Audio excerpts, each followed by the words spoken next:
Hello, everybody. I want to talk to you today about the winds of change. Now, the winds of change could be like a gentle breeze that ruffles the leaves on the sidewalk, or it could be like a hurricane.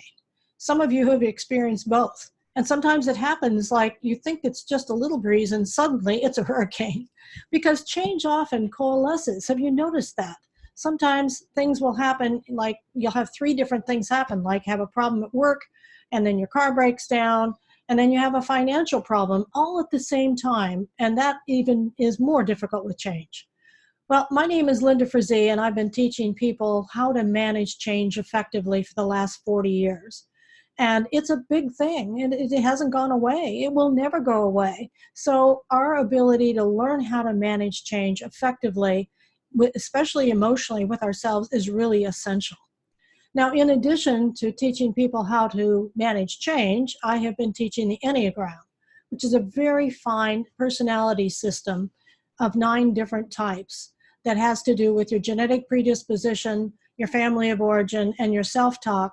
And when we bring that into play with change, you really have a lot of success at learning more about yourself and how to manage those times when change is just one change or when they're all together.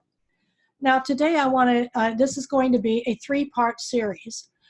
Today I'm going to use a change model, to kind of explain, well, what happens to us when a change occurs.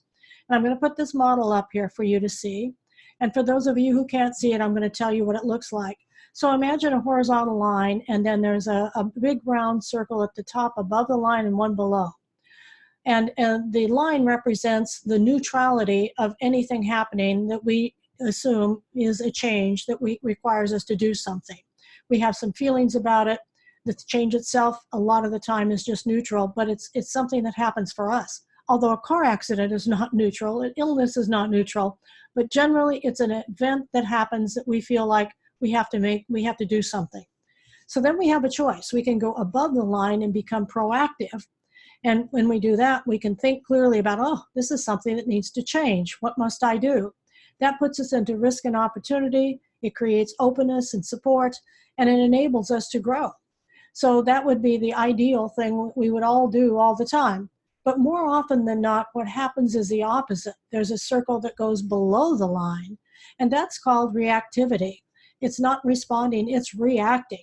And then we're caught up in our safety and maintenance. And the first things that we do is feel threatened, and we defend and we attack and we avoid and we resist and we blame other people, and we think we're right and everybody else is wrong. And it's what we call the victim mode. When you're in below the line and you're into safety and maintenance, you're in the victim mode, and you can't think clearly about good choices. Now, one thing you can do when you experience this, and almost everybody has a tendency, at least one aspect of their life, if not more, where we tend to be more reactive than another. So if you get reactive and you go down below the line, one of the first things you can do is recognize that that's what you're doing. Oh, I'm in reactivity. I'm below the line. And you go through the same feelings, but go through them faster so that you don't stay there for a week or 2 weeks or five weeks or 5 years.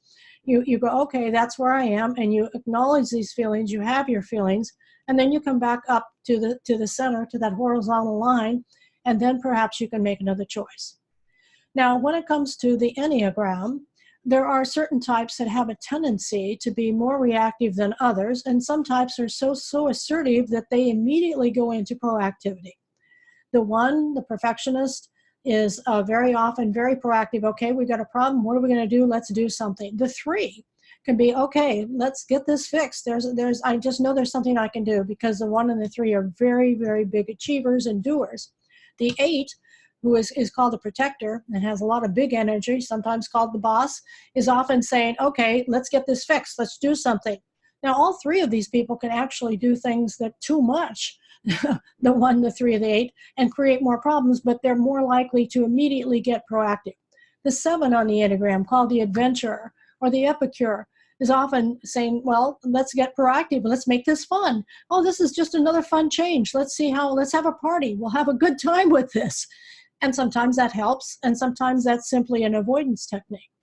Now, the types that have a tendency naturally to go below the line, and I want to reiterate, all types can get reactive and go below the line. It's about whether you go down, you live there, whether you visit there, how often you go, and if you find yourself there, how quickly you can come back up. The types of the Enneagram that tend to drop down below the line are certainly the 4, who's looking at the past, the 2, who could be concerned about hurting somebody's feelings and out of touch with their own feelings, and so they can be reactive. The 5, who doesn't want anybody to know they have feelings in the first place and closes down, can get very, very reactive. And the 6 very often is a fearful type or an angry type, sometimes both, and they can blame other people and feel it's unfair. Now, as you listen to this, if you don't know the Enneagram, you'd say, well, what do you mean? I have all these feelings myself. And of course we do. We have all of those.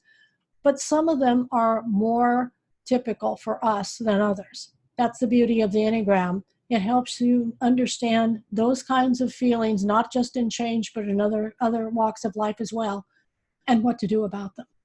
So I'd like to invite you to watch the other parts. This is the first of a 3-part series about the winds of change, and to come to my website, lindafrazee.com, and check out the free videos that tell you more about the Enneagram, and watch for my Authentic Wisdom community, where there are tremendous amounts of resources.